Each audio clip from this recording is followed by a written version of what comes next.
What happens in the mind of con artists? What makes their brain so well equipped for psychological trickery? Is it greed? A lack of empathy? Loose morals? Whatever it is, we are fascinated by con artists.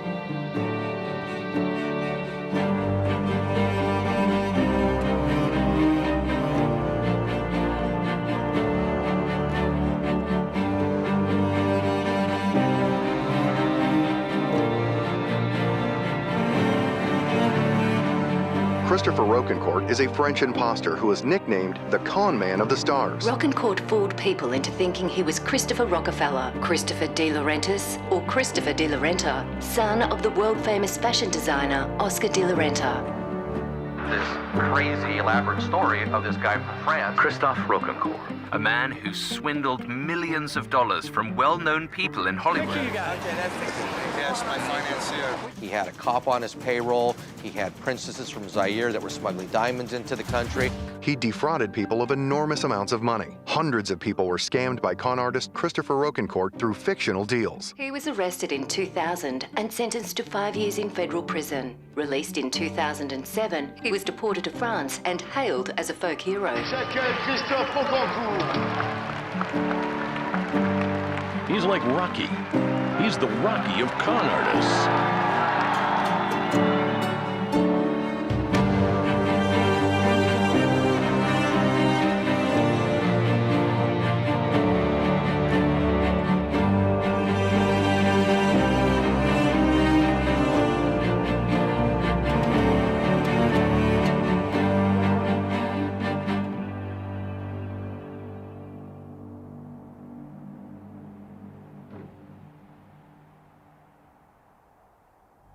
We've all been lied to.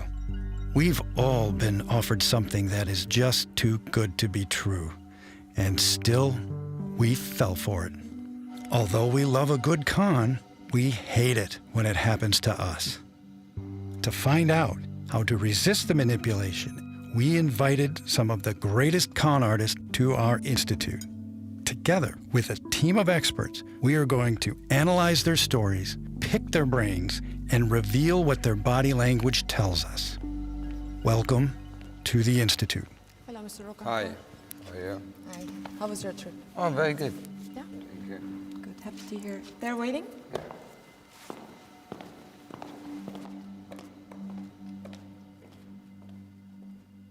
Mr. Rocancourt, hello. Hi. Take a seat. Welcome to the Institute. Okay.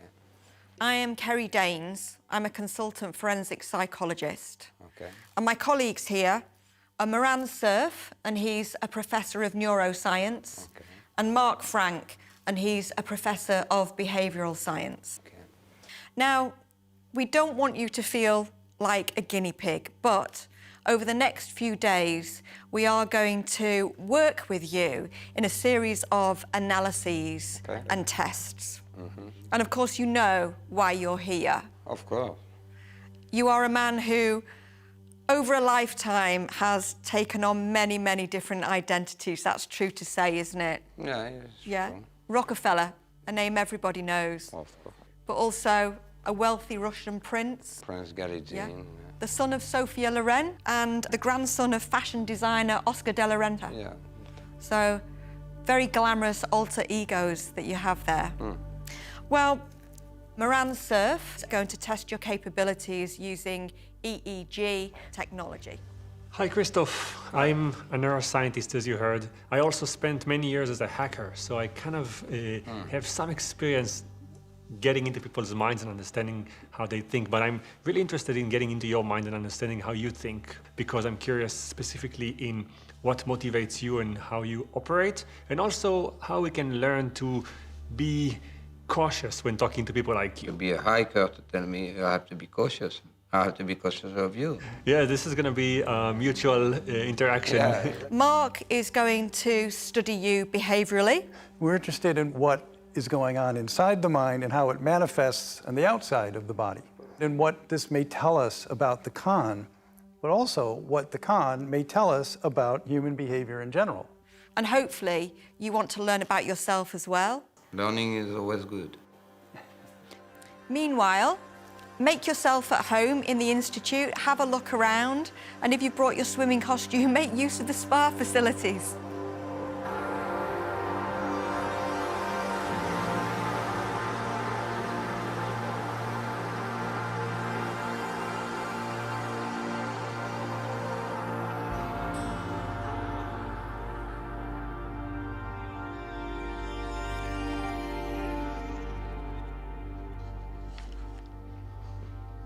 Hello. Hello. How are you today? Pretty good, you said?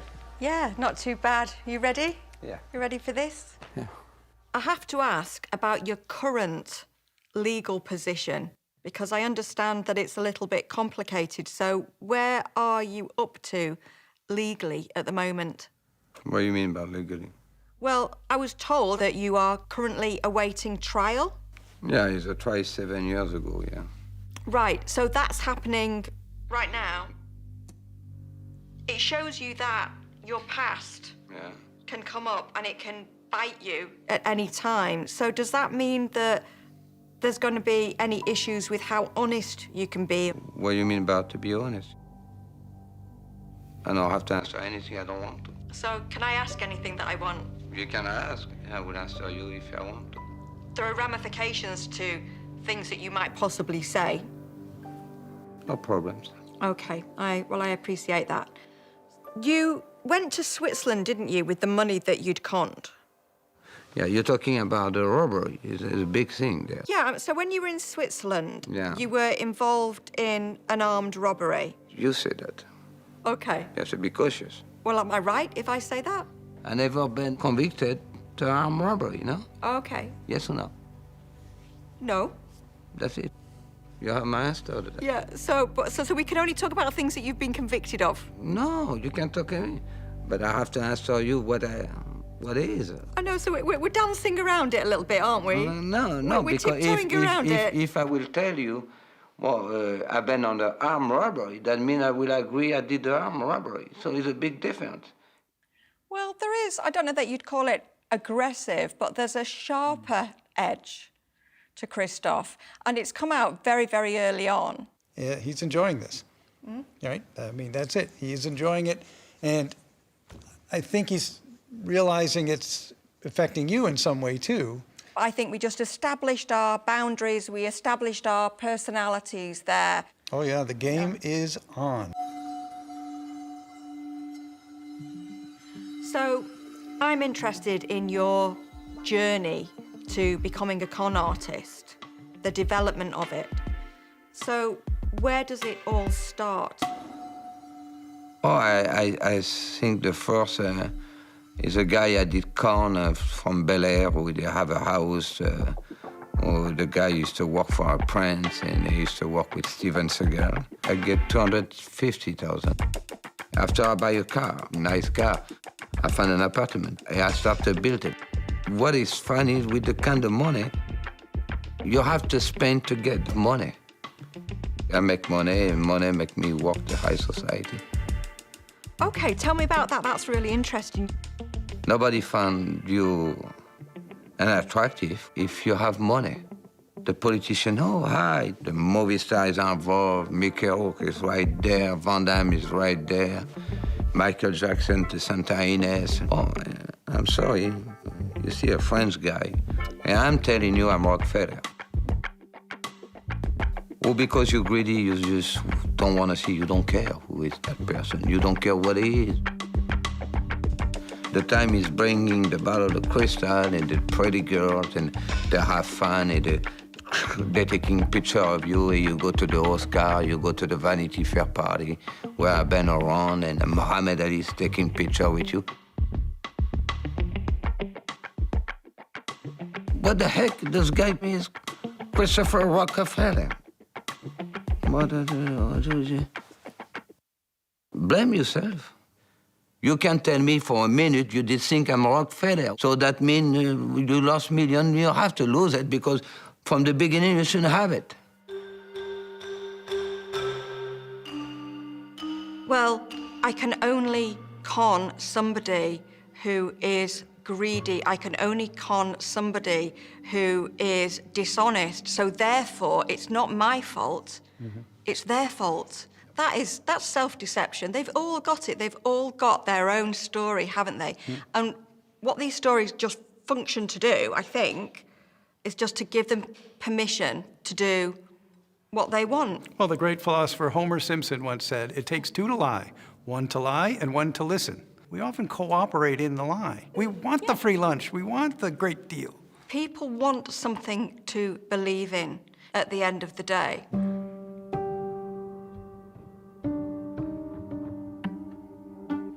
Okay, so when was the first time then that you made a significant amount of the money? building. Tell me about it. Pretty easy. There's a building on the 16th around Paris. By the time I did have a girlfriend, there's parents on the building. So that's how you got access yeah. to the documents? Yeah, exactly. I get the notary paper. I didn't sell the building, fully priced building. I sell the down payment. So they check the paper and get the money. You make it sound so easy. It's been easy. Right, and did at any point you think, wow, this is a lot of money. This is going to impact that person. It's going to hurt that person. No. This is going to impact that person. It's going to hurt that person. No. So let's go back frame by frame. Now, he's shaking his head no. Watch what you see in the beginning of this. Okay? So what was that movement right there? It looks like a nod. It was a nod. It was sort of conflicted, and then it went to a yes. So when he's asked about whether he hurt somebody, whatever, his head starts to tell you a different story than his words.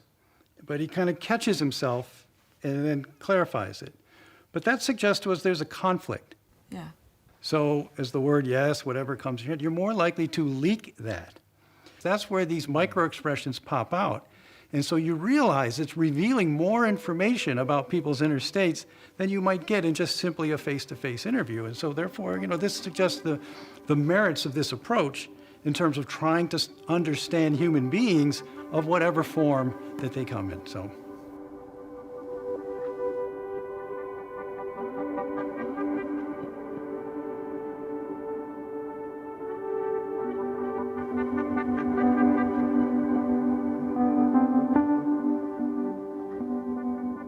Can we talk about your first wife? I met her, I fell in love with her, who was a great woman. I was working in a bar as a coat check girl. The only reason I really stood out to him is because after it would die down, I would read. I guess the basis of our first conversation was pretty serious. Love is a big range. So I just love her. And then afterwards, he would come in, night after night after night, but we had chemistry, that is for sure. She make me learn English because I did speak English, because I love her. So I learned to speak in English with her. The con artist has to overcome any of their own objections to what they know is criminal behaviour. So how do they do that? Well, what they do is they lie to themselves.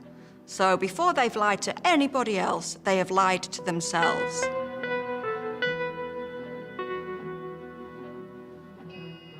He made up so many stories. They were fabulous. I mean, fabulous stories. Like, one of them was his dad was a multi-millionaire. It was very grandiose about how serious his parents were, and they were all about education. How sad is that, right? That's almost the exact opposite of what he had.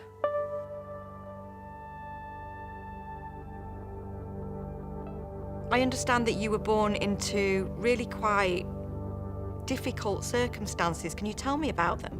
It's difficult for sure, but I grew up from a poor background. Your father had problems with alcohol. Yeah, he did. Yeah, can you tell me about those?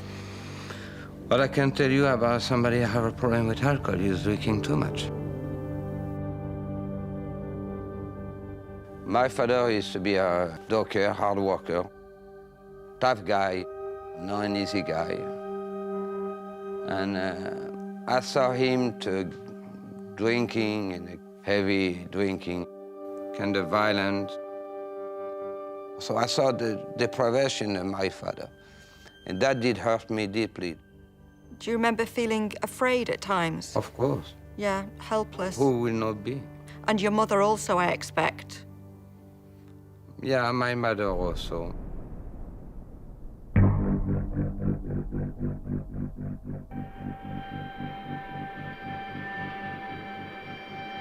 Your mother, did she end up forced into prostitution? She's not bent to force. She did on his own. I think maybe she need because it's a survival way.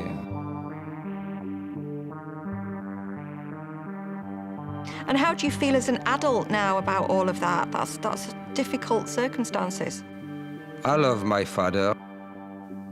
I can't excuse him for his behavior. Concerning my mother, I'm no any judgment on what she did to prostitution. I don't make any statement on what she did. No. But I have hard time to understanding how a mother who's calling him a mother will not try to get emotion, try to get affection.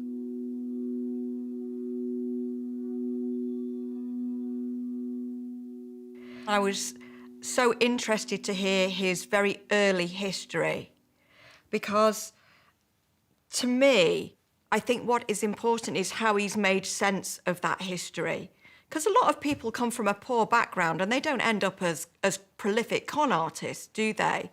But how he's made sense of that and how he's distorted that to justify and allow him to become a con artist. Yeah. Hindsight is always a fascinating element and aspect of all human beings, right? We can always sort of look backwards and make anything make sense, but you do see some disgust with the mother, and in particularly the aspect of mothering, the not quite making a judgment on the mother's choice of prostitution. Well, yeah, and of course he's spent time thinking about this, and he's talked about this with a psychiatrist.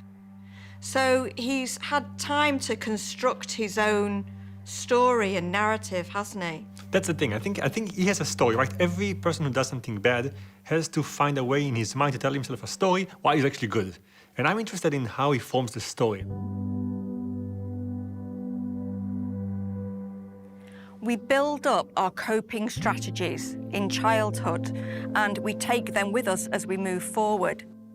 Say that as a child we fall over, maybe our mother will comfort us and we learn to soothe ourselves, or maybe we'll be punished for that or told not to show weakness. So we build up a range of coping strategies. It might be that we cope by turning on the charm and lying to get what we need. So those coping strategies tend to become core aspects of our personalities. And when the going gets tough as an adult, even though there's going to be a little bit of variation on the theme, we go back to those coping strategies that worked for us when we were children.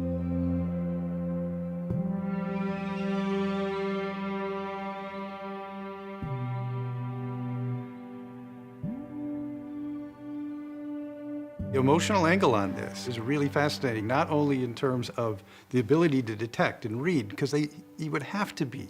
So people who are naturally good at detecting subtle emotions grow up in these environments with alcoholic parents or neighborhoods where there's ethnic strife and they have to read very carefully, but also managing the emotions on this. And so his life history suggests one or both of those things would be pushed for a little bit in him in order to survive in those particular environments.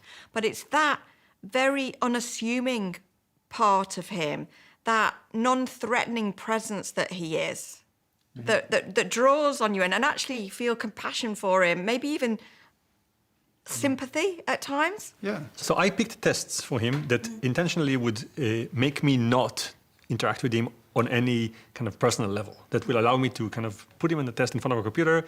And the tests are standard, and they really tap into different aspects of the things I thought could be part of his psyche. Because I don't think he is hostile. I don't think he really wants to hurt others. He just wants to kind of benefit himself. EEG is a tool to measure brain activity. Looks like a swim cap that has electrodes on it that you put on the surface of the head, and it listens to brain cells deep inside. In the brain, you have billions of small cells, and they all, so to speak, make little sound that in itself is too weak for us to understand.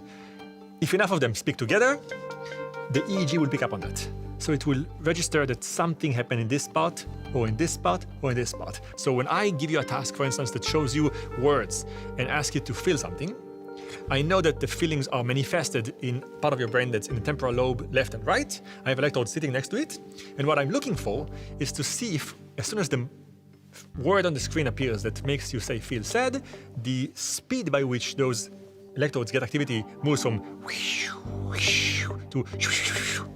We look at the activity and we say, did the frequency change? And when the word disappeared, did it go back to? If that happens, I know that I picked up on you feeling something. And it could be even more complex, because if it happens more on the left than on the right, I would say that you're feeling something positive. If it happened more on the right than on the left, I would say that you're feeling something negative. We have similar measures for memory, for reward, for risk, for attention, and each measure has a thing that I expect and a location I look for it. You're gonna see on the screen a picture of a balloon. Okay. And there's one button you can press to inflate the balloon. And it gets bigger and bigger and bigger. As it gets bigger, you make more money.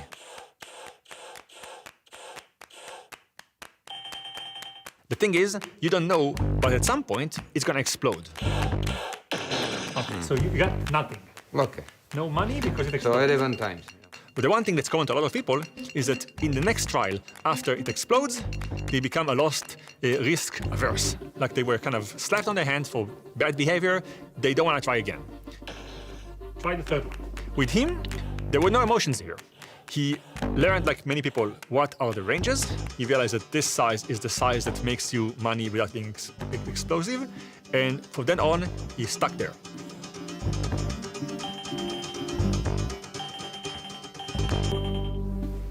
Okay, $13.90 is how much you made. I think the most you tried was 30 exactly. 30. Why did you stop there? I take a look, so I catch. He actually behaved in a very rational way, almost indifferent to the task. Meaning, as soon as the task began, he told me what he's going to do as strategy, and he stuck to it without changing his mind. I would have never bet that. For sure, I thought he would have taken that balloon right to the edge. He said to me, I'm going to try to get the same score all the time without getting any risky behavior. And he did the same thing in 30 trials.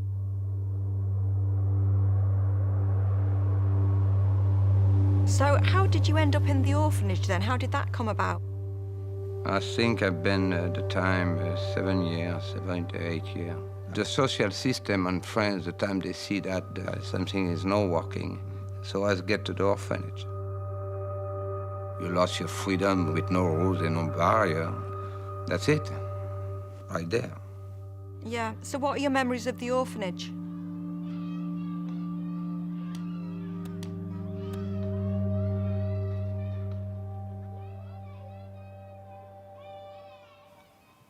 Well, it's a hard feeling. It's hurting feeling. It's nothing enjoyable.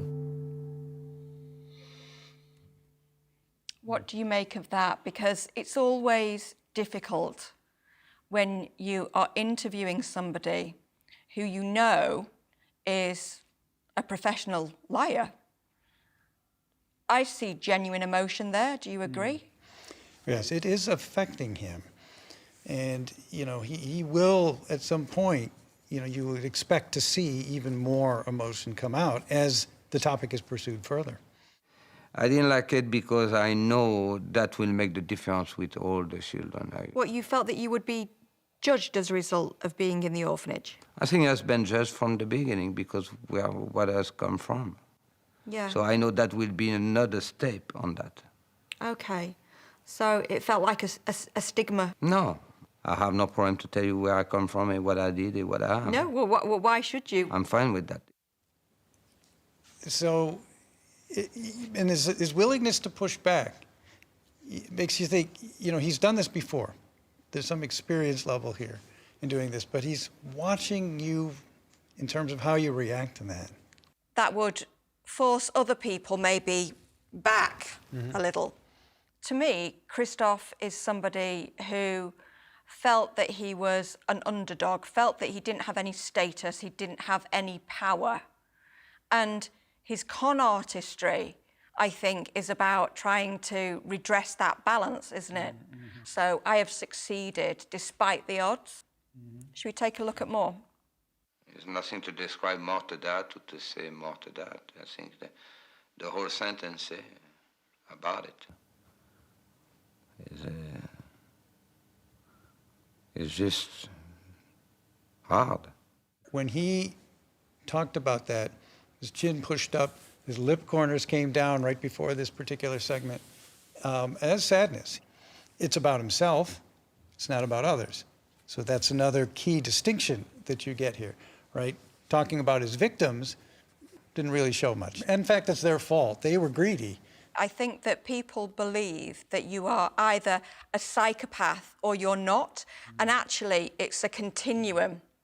And look, Christophe is definitely on that continuum. You can't deny that when you look at his history. And to see that early damage is still with him. I mean, it's still in him. When you bring him back to this, so that sort of surprised me a little bit. So you ran from the orphanage? Yeah, I always ran. Yeah. And where did you run to? I ran to Paris. Is it the case that you were homeless at that point? Yeah, that's correct. And it's then, isn't it, that you create your first fake identity? Yeah. And this identity was a prince, am I Yeah, right? Prince Gadizin, yeah. Okay, and a Russian prince. Mm-hmm. Do you speak Russian? Absolutely not. No? How's your Russian accent? I never did make any Russian accent. I've just been a prince. So what I can't quite understand is, how did you manage to convince other people that you were a Russian prince? Oh, I didn't think I'd been successful on that one, no. So, so I why guess, continue? I have to keep doing it to try to survive, so I keep going it. Christophe Rocancourt came to my house in Southampton, and he came with his secretary. He wants to see my artwork. He said, this painting could go well next to my Pissarro, this one next to my Chagall or Picasso. Suddenly, he got a phone call. Oh, President Clinton. Hi, Bill, how are you? I went to the kitchen to prepare a glass of wine, and we don't have a good wine. We have a carafe of Gallo, which is a very cheap wine. Christopher said, c'est bon, hein? C'est à Bordeaux. C'est très bon. The Chagall, the Pissarro, the Picasso. The call from Mr. Bill Clinton, the Bordeaux. I start getting suspicious. Yeah, if you're lying, overtly perfect lie, then you have only one story. You don't know how the room really looks. You only know the one that you created, so you can tell the same story again and again and again, the same order, the same sequence, the same colors, the same visuals, because that's the only one you know. If someone asks you, hey, tell me the same story backwards, you have no idea. He comes in on the jet. He's got the fancy clothes, the expensive jewelry. He drops $10,000 in a bar. And that's not really him. So he's lying without saying a word. Someone comes up and says, I'm a rich person. Do we believe him, yes or no? Well, you feel you have the right now to be skeptical because they've made that claim. But when they've just simply got the background, it's a very clever sort of a way to allow you to mislead yourself. So Rocancourt has had quite a while in prison, and he took the time to reflect on his own story. So what we're seeing are the parts of the story that are more presentable. Polished. More presentable. Palatable. So tell me about this shooting that took place in LA. I'm with Mickey Rourke at the Garden Evidence, a nightclub. And there's a guy coming to the table, and the guys get a little bit verbally violent. Was he alone? They come with 2-3 guys behind it. So your life was in danger? The next day, I grab a piece, a 9mm. I'm driving on very wheelchair. There's a car coming behind me. So I see the guys. I grab the piece. I shot him. Okay, so you shot a man. Have you got any thoughts or feelings about that? Let me ask you what feeling I would have had if he shot me. So it was survival again for you? I'm glad I shot him. He talks about his victims as being deserving of what happened to them because they're greedy. And he's become a folk hero, hasn't he? And essentially he's making a really good living, a much better living than I am, out of this story, this narrative of himself. Again, some of this is self-justification, and you need that in order to execute these kinds of crimes, because if you felt really bad about it, you wouldn't do it. Do you think that a lot of myth has built up around you? Because when you came out of prison, you went back to France, but is it true to say that you returned as a bit of a celebrity? Oh, I think my name is known, yes. But celebrity is foolishness. It don't mean nothing. What I felt was, at the end of that interview, that I'd been thrown into this state of cognitive dissonance, so having two totally conflicting beliefs about him, because I really liked him. I thought he was a nice guy, you know? I enjoyed spending time with him. And yet, he does things, or has done things in the past, let's be fair to him, that absolutely go against his own stated set of values and morals.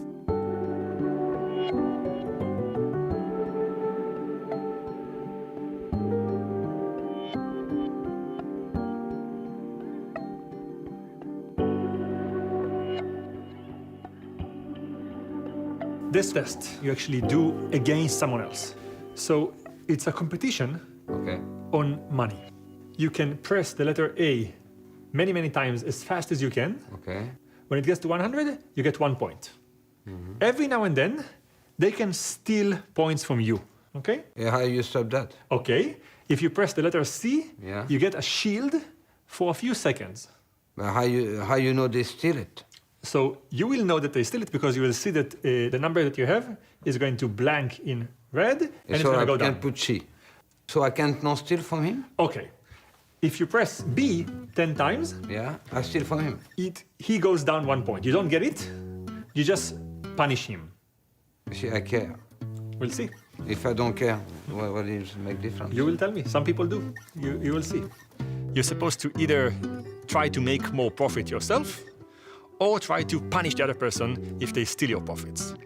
And there are essentially 3 situations. You can try to make more money, try to hurt the other person who steals your money, or try to protect yourself from the other person stealing your money. Those are the 3 options, and you have to choose which ones to take, and he entirely ignored the other person.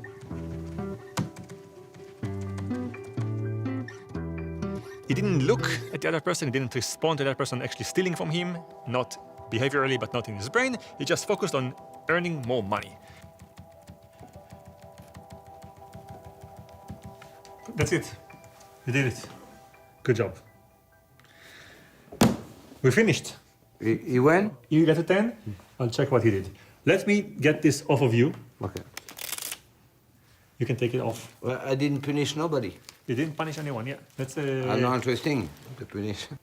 There's no part of him that was upset that something or someone else is actually affecting his performance that would make him respond, which is unusual. Many people, whether they want it or not, they respond negatively to someone stealing their money, and they want to either retribution or somehow revenge or something that will respond, recognize that they were hurt. He did not. So I ran a battery of tests with him, and he actually behaved in a very rational way. And he told me right away, I can see that this is about deception. I'm not going to be deceptive. And that's it. From then on, he took the correct answer all the time. So he very carefully figured out what I want and did exactly what he wanted throughout. So almost like he was kind of putting a bit of a shield over his brain on you. Even though he engaged the tasks, he wasn't going to really engage the tasks. Wow. I guess that makes sense in some ways.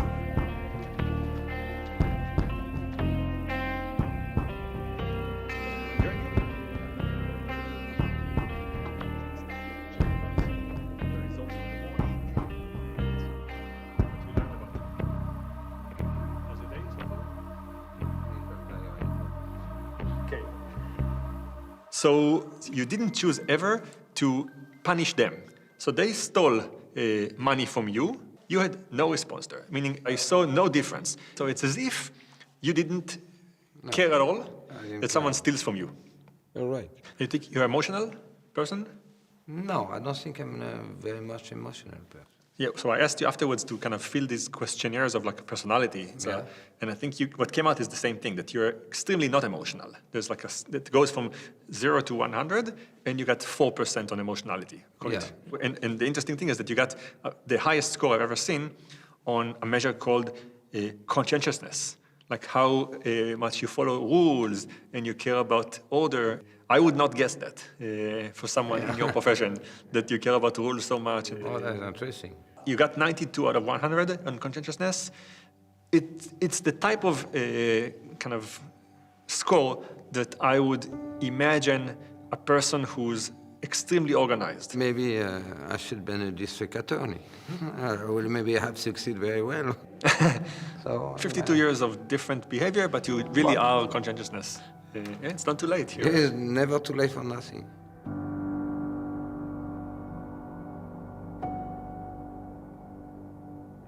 Christophe seems to have really contradictory, ambivalent thoughts, attitudes, and beliefs. So he exists in this state of what we would call cognitive dissonance. So he claims to feel contempt for the people that he has conned. And yet he wanted to move into that social circle, didn't he? He wanted to be part of them. But dissonance deals with an element of you've done something often, right? Now you've got to justify it. And you can't change what you did, so you need to rewrite it in your head so it becomes consonant rather than dissonant. And he has an ability to do it. But the thing I wonder about is, does he really then believe that? Why is he here if is it just to play the game to see if he can fool us? Is it, do you think, that he wants to see if he can beat us at our own game, just as he wants to beat the Hollywood elite and the rich and powerful at their own game?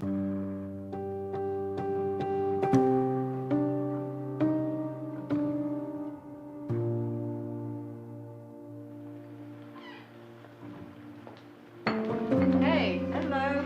Hi, Carrie. I've come to find some... I heard that Rocancourt has been quite friendly with you. I went to pick him up to bring him to your meeting, right? Mm-hmm. And then, I don't know, on the way he just asked my name and everything, being friendly, which is very normal. Yeah. Anyway, he was like, oh, give me your number, so I'm gonna help you with your career and everything. And I was like, well, I know you are a con man, so... Did you give him your number? I did give it. Oh, but Carrie, you must understand, he's one of the biggest con men in the world. So I just wanted to see what was his pickup world, you know? What was he gonna try? I just wanted to see that. Now, I heard something from the drivers, actually, myself. Oh, really? Yeah. I heard that he was quite happy to talk about his crimes and actually seemed really quite proud of them. And the way he described them was, I was the underdog and I beat the elite. He beat the elite? He beat the elite. And I've asked him directly, were you beating the elite? No. Oh, really? Yeah, so a very different impression he's willing to give to you and the drivers. After his release from American prison, Christophe Rocancourt was deported back to France. There, he was hailed as a folk hero and invited as a guest on television talk shows. French filmmaker Catherine Breillat offered Rocancourt a role in her new feature film, Bad Love, starring Naomi Campbell. She also offered Rocancourt money to write a script on his life. She testified before the court that she had given him more than 600,000 euros. The judge decided Rocancourt had abused Breillat's weakness and sentenced him to 8 months in prison.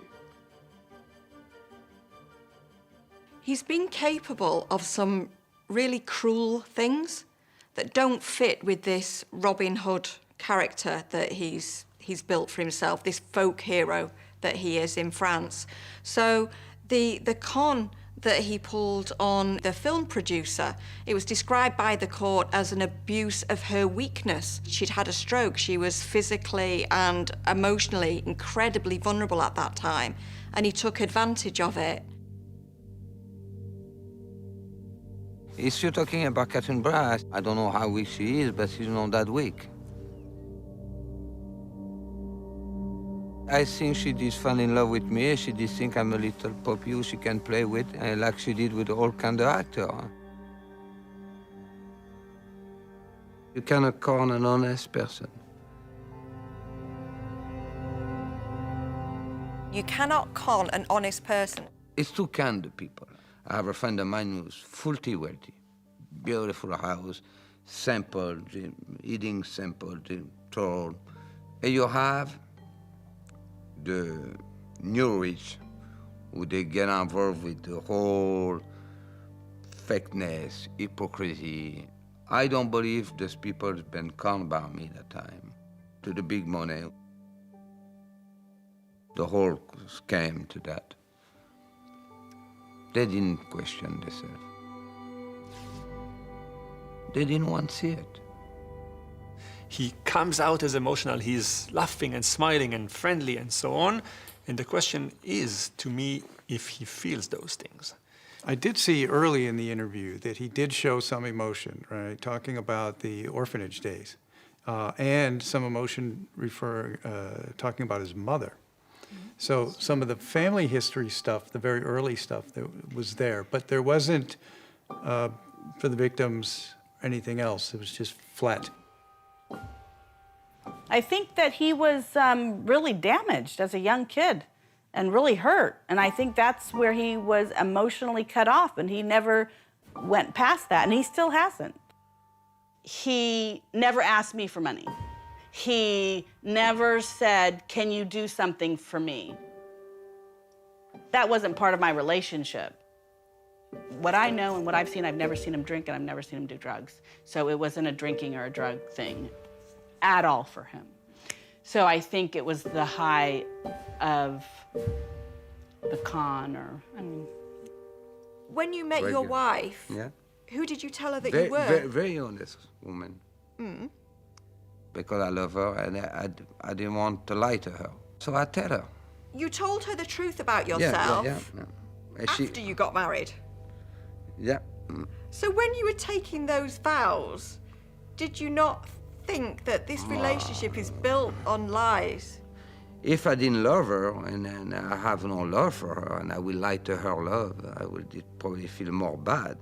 What tipped it for you? Was there a particular event that made you think, no, I've got to come clean here, I've got to be honest, I've got to be the real me? Because I love her, that's it. I have to tell her. Okay, and at that point, were you thinking of, right, I'm going to give up this lifestyle?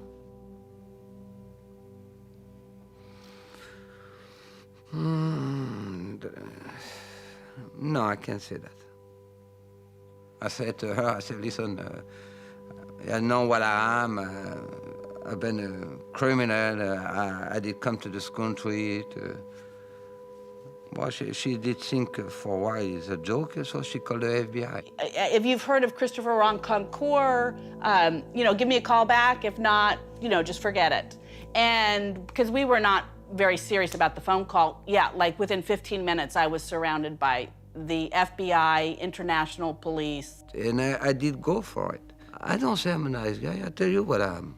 They told me to please call him and that they would be able to trace him. So I called him like at 3 or 4 o'clock in the morning, and he picked up, and then they caught him. How did you feel about that? Betrayed, I think. I didn't like the idea. It did take me a long time to understand why she did it. Do you think she was afraid? No. No. No. He only had one phone call, and he could have called somebody, but he wanted to call me to let me know, number one, that he knew it was me, and number two, that, if it wasn't you, I would kill you, or... If I do something, I choose to do something, I live for it, I go for it, I pay for it. If you get tried, you get sentenced, you get 5 years under high security. I didn't cry to do the 5 years. 5 years for the kind of criminal activity that you've been involved in, you've got off very, very lightly. Don't you agree? I didn't spend 5 years on the Club Med. I spent 5 years on the level 4, on the federal prison.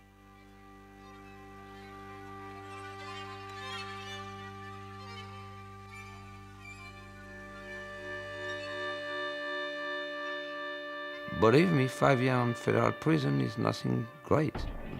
I don't know what you can give more to society, or you can give more reparation. And so I found that unfair to keep always to say, oh, you don't feel sorry for the victim? Do you do? No. So karma works out. You have to let go by. He lives in two different worlds. One, the world that he left when he was a child, of completely neglection, and then the other world that he want to live, between an orphanage and a castle or a best hotel in Hollywood. He lived these two worlds from one place to the other. So he jumped from one place to the other. I think what lies at the heart of Rocancourt is a wish to never be that powerless child again. And I think that he wanted to raise himself up, and he found a way to do that in con artistry. It's too easy to say, oh, look, that guy, he take me to millions. Well, first of all, why you give me millions? Because you're greedy, because you want to believe it. Sod you, look what I've been able to achieve. You underestimated me. But actually, all you rich and powerful people, now I'm one of you. Now I'm one of you. In fact, more than that, I've beaten you at your own game. Do I did have enough money to stop it? Yes. After so many million, I can stop it. Why I didn't stop it? Because of greed.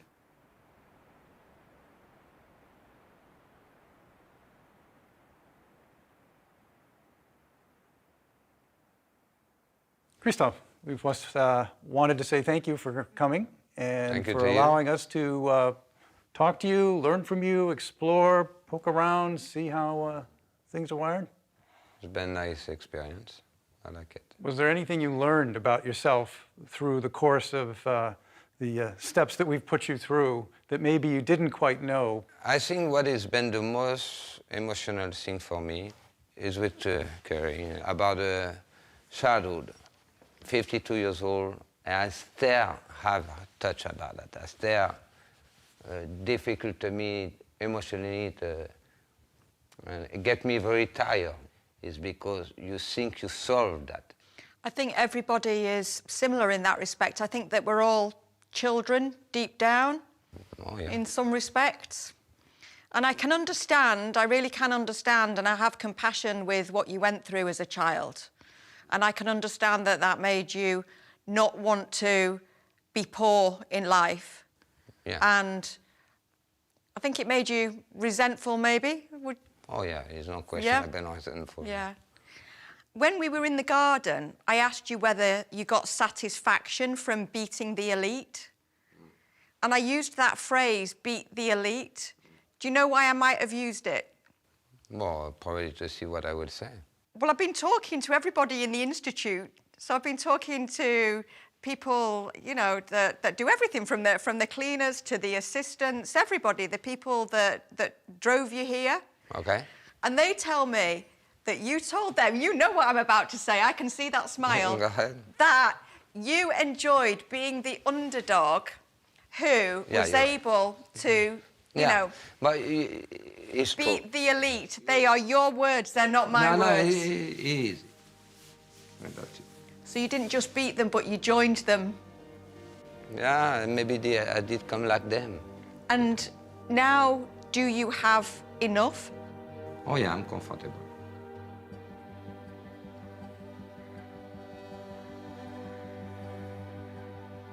If you could go back to your life and change one thing. Parents. What would you change? To have him normal. That's it. But it's an emotional gap you cannot feel for some reason. Doesn't matter how good you are. So that bothers me. Take care, it's been a pleasure. Oh, come on. Okay. Thank you so much. Me too, I did appreciate it. Yeah, me too. Thank you so much.